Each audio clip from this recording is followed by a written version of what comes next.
சந்திரசேகரன், உங்களிடமிருந்து நான் ஆரம்பிக்கிறேன். எப்போ அமைச்சராக போகிறீங்க? எங்களுடைய கட்சி வந்து அமைச்சரவையில் பங்கேற்கிறது.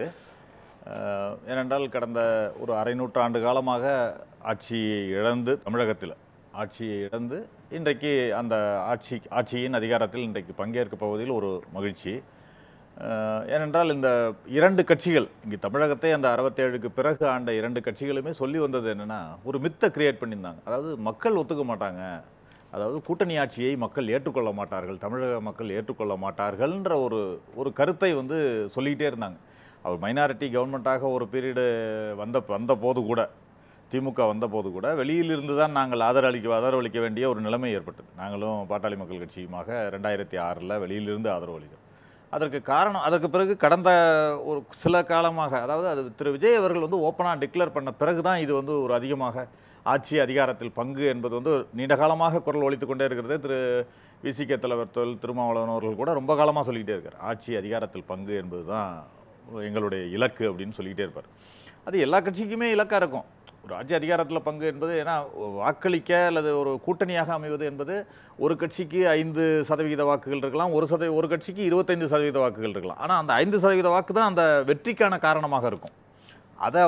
ஆனால் அந்த வாக்குகளை பெற்று வெற்றி பெற்றவர்கள் ஆட்சி அமையும் போது மட்டும் நாங்கள் வெளியில் இருப்போம், நீங்கள் வெளியில் இருங்கள், நாங்கள் ஆட்சியில் இருப்போம் என்று சொல்வது வந்து தொடர்ந்து நடந்து கொண்டே இருந்ததை நம்ம பார்த்தோம்.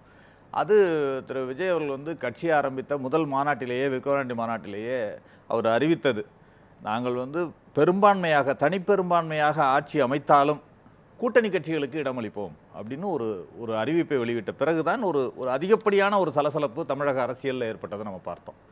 அதற்கு பிறகும் திமுக அதிமுக இரண்டுமே வந்து நாங்கள் தனிப்பெரும்பான்மையாக ஆட்சி அமைப்போம், கூட்டணி ஆட்சி என்பது கிடையாதுன்றதை மறுபடியும் அறிவித்தாங்க. ஆனால் அதை உடைத்து இன்றைக்கு கூட்டணி ஆட்சி தான் தமிழகத்தில் வேண்டும் என்ற வகையில் மக்கள் தீர்ப்பளித்திருக்கிறார்கள் என்பதை நான் பார்க்குறேன்.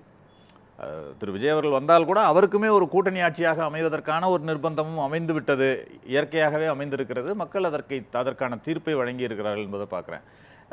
இன்னொன்று, திரு விஜய் அவர்கள் மட்டும் கிடையாது, அந்த கட்சி புதிதாக இருக்கலாம், அந்த கட்சியில் தேர்ந்தெடுக்கப்பட்டவர்களும் புதியவர்களாக, இளைஞர்களாக, அரசியலுக்கு புதியவர்கள் என்பது மட்டுமல்ல, நீங்கள் அதிகாரத்திற்கும் ஒரு புதியவர்களாக வந்திருக்கிறார்கள் என்பதை நம்ம பார்க்குறோம். அதனால் ஒரு குறைந்தபட்சம் 6 மாதத்திலிருந்து 1 வருட காலம் அவர்களுக்கு கால அவகாசம் கொடுக்க வேண்டும். ஆட்சி எப்படி நடத்த வேண்டும் என்பதில் அவர்கள் புரிந்து கொள்ள வேண்டும், எந்தெந்த துறைகளில் என்னென்ன விஷயங்கள் இருக்கிறது என்பதை புரிந்து கொள்ள வேண்டும். அதற்கான அவகாசத்தை கொடுத்து நாம் பார்க்க வேண்டும் என்பது தான் என்னுடைய முதல் கட்ட கருத்தாக இருக்கிறது. நீங்கள் திமுக கூட முதல்ல சொன்னது என்னென்னா, ஒரு 6 மாத காலம் வந்து நாங்கள் எந்த விதத்திலும் அவர்களை தொந்தரவு செய்ய மாட்டோம்னு சொன்னாங்க. ஆனால் வந்த முதல் நாளிலிருந்தே அவர்களுடைய பணியை ஆரம்பித்திருக்கிறத பார்க்குறோம். அதாவது குறை சொல்வது மட்டுமே பணி அல்ல, சுட்டி காட்டலாம், எதிர்க்கட்சி என்பது சுட்டி காட்டலாம், ஆனால் குறைகளை மட்டுமே சொல்லி கொண்டிருப்பதை நம்ம தொடர்ந்து நாம் பார்த்துக்கிட்டு இருக்கோம். அந்த கட்சியும் திமுகவும் மற்றவர்களும் அதை குறை சொல்வதும் கிண்டல் செய்வது, ஏற்கனவே விஜய் அவர்களை வந்து கிண்டல் செய்து தான்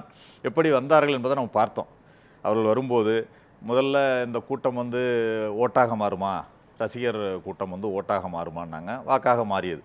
வாக்காக மாறும் ஆட்சியை அமைக்க முடியுமா? ஆட்சியை அமைத்து விட்டார். அமைத்த பொழுது நீங்கள் முதல்ல சட்டசபையில் பேசும்பொழுதே அவர் எதிர்க்கட்சி தலைவராக பொறுப்பேற்றவர் என்ன சொன்னார்னா, நாங்கள் தான் சீனியரு, அதனால் எங்களிடம் கேட்டு நீங்கள் எங்களை வைத்துத்தான் நீங்கள் ஆட்சிக்கு வந்திருக்கிறீர்கள் என்ற ரீதியெல்லாம் பேசினார் என்பதை பார்த்தோம்.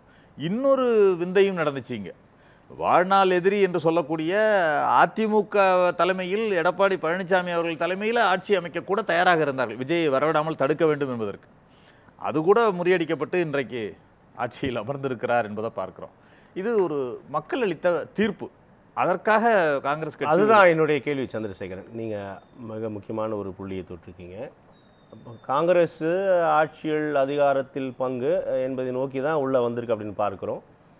ஆனால் விசிகா இடதுசாரிகள் எல்லாமே நாங்கள் வெளியிலிருந்து தான் ஆதரவு அப்படின்னு தான் சொல்லி ஆதரவு கொடுத்தாங்க. திமுக கூட்டணியில் தான் தொடர்கிறோம், ஆனால் குடியரசுத் தலைவர் ஆட்சி வந்துவிடக்கூடாது என்பதற்காக நாங்கள் ஆதரவு தரும், நிபந்தனையற்ற ஆதரவு தரும் அப்படின்னு தான் சொல்லிட்டு இருக்கிறாங்க. தற்போதும் அப்படி தான் சொல்லிட்டு இருக்கிறாங்க. இருந்தாலும் 2 நாட்களில் அவர்களுடைய டோன் மாறுது, அவருடைய கருத்துக்கள் மாறுபடுவது நம்ம பார்க்குறோம். இந்த இடத்தில் காங்கிரஸ் 5 இடங்களை நாங்கள் ஆதரவு தருகிறோம், 2 அமைச்சரோ 3 அமைச்சரோ தெரில எவ்வளோ தருவாங்க அப்படின்னு தெரியல, உங்களுக்கு ஒருவேளை தெரிந்திருக்கக்கூடும். எங்களுக்கு இந்த இடம் கிடைத்தது அப்படின்னு ஒரு சேஃபர் ஜோனை நோக்கி நீங்கள் நகர்கிறீர்களா? ஆனால் இவ்வளவு கலையபுரங்கள் நடந்து கொண்டிருக்கும் போது காங்கிரஸ் எந்த விதமான கருத்தை தெரிவிக்கல, எங்களுக்கு 2 அமைச்சரோ 3 அமைச்சர் தருவாங்க, எங்களுக்கு ஓகேப்பா அப்படின்னு நகர்ந்து கொண்டு இருக்கிறதா காங்கிரஸ்? இல்லை, இதில் காங்கிரஸ் வந்து அவசரமாக பதவிக்காக முடிவெடுத்தது என்ற ரீதியில் நீங்கள் கேள்வி கேட்குறத நான் புரிஞ்சுக்கிறேன். வேகமாக போய் நாங்கள் இந்த இடத்த பிடிச்சிட்டோம் அப்படிங்கிற மாதிரி நீங்கள் கேட்குற மாதிரி புரிஞ்சுக்கிறேன். அது கிடையாது. நாங்கள் தாமதித்திருந்தால் அந்த இடத்துல திரு ராகுல் காந்தி அவர்கள் ஒரு விரைவான ஒரு முடிவை எடுக்க வேண்டிய சூழ்நிலை இருந்தது. ஏனென்றால் அங்கே குடியரசுத் தலைவர் ஆட்சி மூலமாக பின்வாசல் வழியாக பாஜக இங்கு வர நினைத்தது. ஒரு தொகுதி தானே இருக்காங்க, அவங்க ஜெயிச்சிருக்காங்க, அவங்க எப்படி வர முடியும்லாம் கேட்கலாம். ஒரு தொகுதி கூட வெற்றி பெற முடியாத, வெற்றி பெறாத இடங்களில் கூட பாஜக ஆட்சி அமைந்ததை வரலாற்றில் பல மாநிலங்களில் நம்ம பார்த்துருக்கோம். இதெல்லாம் கடந்த காலத்தில் நடந்துச்சு. தமிழகத்தில் மட்டும்தான் அவர்கள் காலூன்ற முடியாமல் இருந்தது. இன்றைக்கு இங்கேயும் அதற்கான வாய்ப்பை ஏற்படுத்த வேண்டும் என்று அவர்கள் முயற்சி செய்தார்கள். அதனை தடுத்தது காங்கிரஸ் கட்சி முதல்ல. அடுத்த கட்டமாக நீங்கள் என்ன, அதை கூட நான் இன்றைக்கு இன்னும் அதையும் இவர்கள் ப்ரூவ் பண்ணுறாங்க. விஜய் அவர் நீங்கள் இன்றைக்கு தமிழக மக்கள் அளித்த மேண்டேட் என்ன? 108 சீட்டு, தனிப்பெரும்பான்மை, தனிப்பெரும் கட்சியாக விஜய் அவர்களுக்கும் விஜய் அவர் முதல்வராக வர வேண்டும் என்பதற்காக நீங்கள் வாக்களித்திருக்கிறார்கள் என்பதை தான் பார்க்க முடியுது. கிட்டத்தட்ட ஒரு 60 ஆண்டு கால இந்த 2 கட்சிகளின் ஆட்சியில் ஒரு சலிப்பு மக்களுக்கு ஏற்பட்டிருக்கிறது. வெறுப்பு அல்லது சலிப்பு எது வேணாலும் வச்சுக்கலாம். அந்த சலிப்பின் காரணமாக ஒரு புதியவர்களை, 3வது அணி என்பது முற்றிலுமாக புறக்கணிக்கப்படும், தமிழ்நாட்டில் வெற்றி பெறவே பெறாது என்பதை முறியடித்து இன்றைக்கு வெற்றி பெற்றிருக்கார். ஏனென்றால் 3வது அணி என்பது ஒரு தேடலாக தமிழ்நாட்டில் இருந்துக்கிட்டே இருந்திருக்கு. இப்போ கடந்த காலங்களில் நீங்கள் பார்த்தீங்கன்னா, வரலாற்றை பார்த்தீங்கன்னா, 3வது அணி என்பது வந்து ஒரு தேடலாக தமாகவாக இருக்கலாம், ஒரு 20%, 18% வாங்கக்கூடிய கட்சியாக, அதே மாதிரி மக்கள் நல கூட்டணியாக இருக்கலாம், விஜயகாந்த் தனியாக கட்சி ஆரம்பித்த ஒரு சூழ்நிலையாக இருக்கலாம், ஏன் சீமானாக இருக்கலாம். கடைசியில் எல்லோருமே அந்த 10%, 18%, அதிகபட்சமாக 18% வாக்குகளை ரீச் பண்ணியிருக்காங்க. ஆனால் இன்றைக்கு அது உச்சபட்சமாக 35% தொட்டிருக்கிறார் விஜய் என்பவர் தொற்று. அப்படிங்கும்போது அவர்கள் மக்கள் வந்து விஜய் முதல்வராக வேண்டும் என்பதற்காக அந்த வாக்கினை அளித்து, ஆனால் என்ன செய்கிறாங்க, பின்வாசல் வழியாக பாஜக முயற்சி செய்தது ஒரு பக்கம் என்றால், விஜய் வரக்கூடாது என்பதற்காக இந்த 2 எதிரிகளும் பின்வாசல். அது புரியுது சந்திரசேகர். என்னுடைய கேள்விக்கு நீங்கள் பதில் சொல்லவே இல்லையே. நீங்கள் காங்கிரஸோட நிலைப்பாடு என்பது என்ன? நீங்கள் அதிகாரத்திற்கு வருவதற்காக இந்த கால் எடுக்கல அப்படிதான் நீங்கள் கேட்குறீங்க, அப்படின்னு நீங்கள் அந்த பதிலை நோக்கி நகர்ந்தீங்க. ஆனால் எனக்கு அந்த பதில் கிடைக்கலையே. இப்போது அது உண்மை இல்லை அப்படின்னு அந்த இடத்துல இப்போ திமுக கூட்டணி தான் தொடர்கிறோன்னு சொல்கிறாங்க. இவங்க திமுக விட்டு முழுமையாக வெளியில் வந்துட்டாங்க. காங்கிரஸ் பார்த்துருக்கோம். அதிமுக ஒரு அணி நோக்கி விஜய் நகர்த்துகிறார், அதை அழைப்பு எடுக்கிறார். அவர்கள் அமைச்சர் தருவாங்களா, இல்லை அவங்களாம் அமைச்சர் தரக்கூடாதுன்னு திருமாவளவன் சொல்கிறாரு. இவ்வளவு விஷயங்கள் நடக்கும்போது காங்கிரஸ் இதை கண்டும் காணாமல் இருக்குதா? எங்களுக்கு வேண்டியதே தரேன்னு சொல்லிட்டாங்கப்பா, இல்ல கண்டும் எங்களுக்கு என்ன நடந்தா என்ன அப்படின்னு தான் இருக்குதா அப்படின்ற விமர்சனங்கள் முன்வைக்கப்படும். அப்படி இல்லை. நீங்க விடுதலை சிறுத்தைகளாக இருக்கட்டும், இடதுசாரி கட்சிகளாக இருக்கட்டும், அவர்களிடம் பேசி கன்வின்ஸ் பண்ணி விஜய் அவர்களை ஆதரிக்க வைத்ததில் காங்கிரஸ் கட்சிக்கு பெரும் பங்கு உண்டு. திரு ராகுல் காந்தி அவர்கள் நேரடியாக, ராகுல் காந்தி அவர்களும் சரி, கார்கே அவர்களும் சரி, நேரடியாக பேசி எங்கேயுமே இடதுசாரிகளும் விசிகாவும் அதை எங்கேயுமே சொல்லவே இல்லை, வெளியில் சொல்லலை. அது வேறு. ஏனென்றால் அவர்கள் இப்படி ஒரு உண்மை இருக்கோ? கண்டிப்பாக இருக்கு. கண்டிப்பாக அவர்கள் பேசி கன்வின்ஸ் பண்ணி தான் இடதுசாரி கட்சிகள், முதல்ல டி ராஜாவிடமும் பேபி அவர்களிடமும் கார்கே அவர்களும் ராகுல் காந்தி அவர்களும் பேசியிருக்காரு. பேசி அதன் மூலமாகத்தான். ஏனென்றால் இங்கு வந்து நீங்கள் தாமதப்படுத்துகின்ற வேளையில் பாஜக என்பது கவர்னர் மூலமாக ஒரு ஆட்சியை நிறுவ முயற்சி செய்கிறது.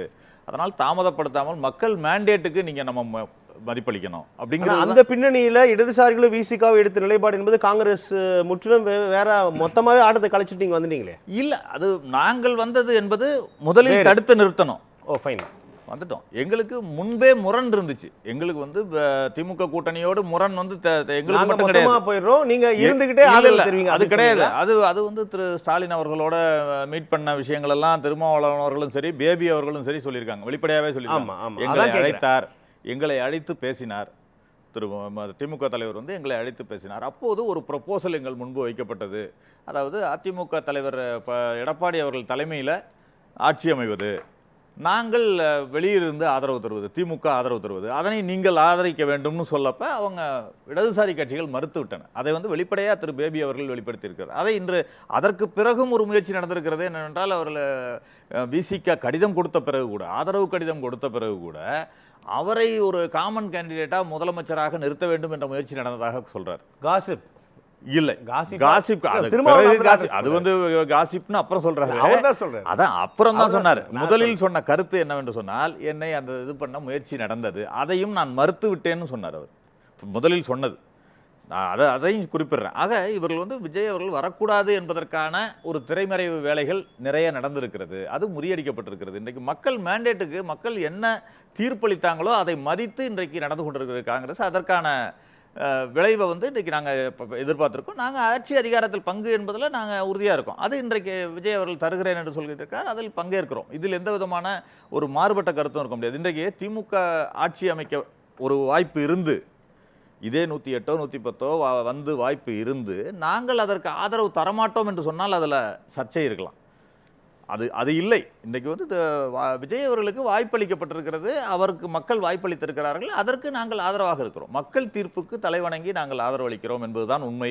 அதற்கு எங்களுக்கு ஆட்சி அதிகாரத்தில் பலனாக எங்களுக்கு அமைச்சர் கொடுத்துருவாங்க, ஆட்சி அதிகாரத்தில் பங்கு என்பதை அளித்திருக்கிறார்கள் என்பதுதான் உண்மை. அதுல நாங்க ஒரு கண்டிஷனும் போட்டு தான் சேர்ந்திருக்கோம். அதாவது மதச்சார்புள்ள சக்திகளோடு நீங்கள் கூட்டணி வைக்கக்கூடாது என்ற ஒரு கண்டிஷனோட தான் நாங்கள் ஆதரவு தெரிவிச்சிருக்கோம். வேற எந்த கண்டிஷனும் கிடையாது எங்களை பொறுத்தவரை. அதன்படி எங்களுடைய கட்சி இன்றைக்கு ஆதரவு அளித்திருக்கிறது. கண்டிப்பாக அவர் ஒரு நல்லாட்சியை தருவார் என்ற எதிர்பார்ப்பு, அதிக எதிர்பார்ப்பு, மற்ற கட்சிகள் மீது இருந்த எதிர்பார்ப்பை விட ஒரு அதிகபட்சமான எதிர்பார்ப்பு இவர் மீது இருக்கிறது என்பதும் உண்மை. ஏனென்றால் ஒரு வாக்கே அளிக்காத இளைஞர்கள் கூட இந்த தடவை வந்து முன் வந்து வாக்களித்திருக்கிறார்கள் என்பதை நம்ம பார்த்துருக்கோம். அந்த வகையில் அவர் மீது எதிர்பார்ப்பு இருக்கிறது. கொஞ்சம் அவர்களுக்கு கால அவகாசம் கொடுக்க வேண்டும். குறைந்தபட்சம் 6 மாதம் 1 வருட காலம் அவருக்கு அவகாசம் கொடுத்து நாம் பார்க்க வேண்டும் என்பதை நான் முதல்ல தெரிவித்துக்கிறேன். ஸோ அதனால அந்த பிரீத்திங் டைம் கொடுக்குறீங்க. கண்டிப்பாக கொடுக்கணும். கண்டிப்பாக கொடுக்கணும். நீங்க இல்ல புரிஞ்சுக்கிறேன். நீங்க இல்லைங்க, ஒவ்வொரு துறையிலுமே நீங்க குறிப்பா ஒரு உதாரணத்துக்கு சொல்ல போனா இன்றைக்கு கூட உணவுத்துறை ஒரு ஆய்வு நடத்துறாரு. அவர் அமைச்சர் அந்த வெங்கட்ரமணன் வந்து ஒரு ஆய்வு நடத்துறப்ப என்னன்னா ஒரு கிட்டத்தட்ட ஒரு 4 லட்சம் அப்ளிகேஷன் வந்து நீண்ட நாட்களாக பரிசீலனையிலேயே இருக்கு ரேஷன் கார்டு அப்படின்னு சொல்றாரு. அதை விரைவில் பரிசீலனை செய்து அவர்களுக்கு சரியானபடி இருந்தால் அவர்களுக்கு ரேஷன் கார்டு வழங்குறதுக்கு 1 மாத காலத்திற்குள் முடிவெடுக்க வேண்டும்னு சொல்றாரு. இது மாதிரி பல விஷயங்கள் இருக்கு. புதிதாக வர்றவங்களுக்கு ஆய்வு செய்து அந்தந்த துறைகளில் நடவடிக்கை எடுப்பதற்கான கால அவகாசம் தேவை என்பதற்காக நான் அதை குறிப்பிட்டேன். சந்திரசேகரன், மக்கள் தீர்ப்பு தொடர்பாக உங்களுடைய கருத்து பார்வை. கூட்டணி ஆட்சி என்று தான் எக்ஸில் 35, வலையொலி யூடியூபில் 55, ஏறக்குறைய அதுதான் அதிகமாக. கூட்டணி ஆட்சியை உறுதி செய்வது. ஆமாம், ஆட்சியை உறுதி செய்யணும்னா கூட்டணி ஆட்சி வேணும். ஆமாம், ரெண்டும் இன்டர் கனெக்ட் தான். அதனால அதில் எந்த விதமான மாற்று கருத்து இல்லை. மக்கள் அளித்த தீர்ப்பும் அதுதான். நான் ஏற்கனவே முதல் சுற்றுலேயே சொல்லியிருக்கேன். இரண்டாவது ஒரு கருத்தை பதிவு பண்ண விரும்புகிறேன். அவர் நம்ம பட்டியலினத்தவர்களுக்கு முக்கியத்துவம் தரப்படவில்லை அப்படிங்கிறதெல்லாம் பல இது பேசிக்கிட்டு இருந்தோம். அவர் சோமு சார் கூட சொல்லிட்டு இருந்தார்.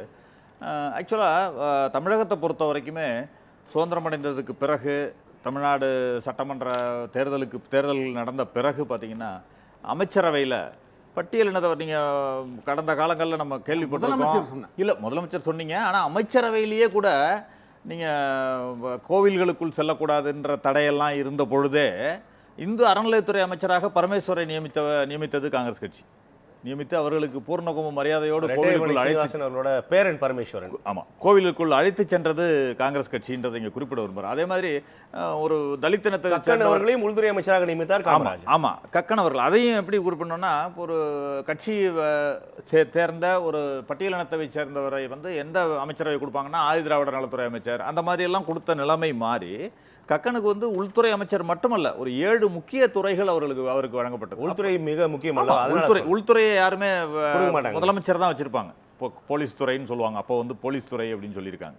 அதையெல்லாம் கொடுத்தது காங்கிரஸ் கட்சி. இன்றைக்கு கூட எடுத்துக்கிட்டிங்கன்னா காங்கிரசின் அகில இந்திய தலைவராக இருப்பவர், மாநில தலைவராக இருப்பவர் பட்டியலினத்தை சேர்ந்தவர்களை நியமித்திருக்கோம். இந்த தேர்தலில் எடுத்துக்கிட்டிங்கன்னா எங்களுக்கு கொடுத்த 28 சீட்டில் பொது தொகுதி மேலூரில் ஒரு பட்டியலினத்தை சேர்ந்தவரை நிறுத்தி இன்றைக்கு வெற்றி பெற்றிருக்கார். அவர் அமைச்சரவையிலும் இடம்பெறக்கூடிய வாய்ப்பு இருக்கிறது என்று சொல்லப்படுது. அப்படி பண்ணியிருக்கிறோம்ன்றதுக்கு சொல்ல வரேன். அதாவது முக்கியத்துவம் எப்படி காங்கிரஸ் கட்சி கொடுத்திருக்கிறது அப்படிங்கிறத சொல்ல வரேன். ரெண்டாவது, அவர் அக்னீஸ்வரன் பேசுகிறப்போ ஒரு கருத்தை சொன்னார்.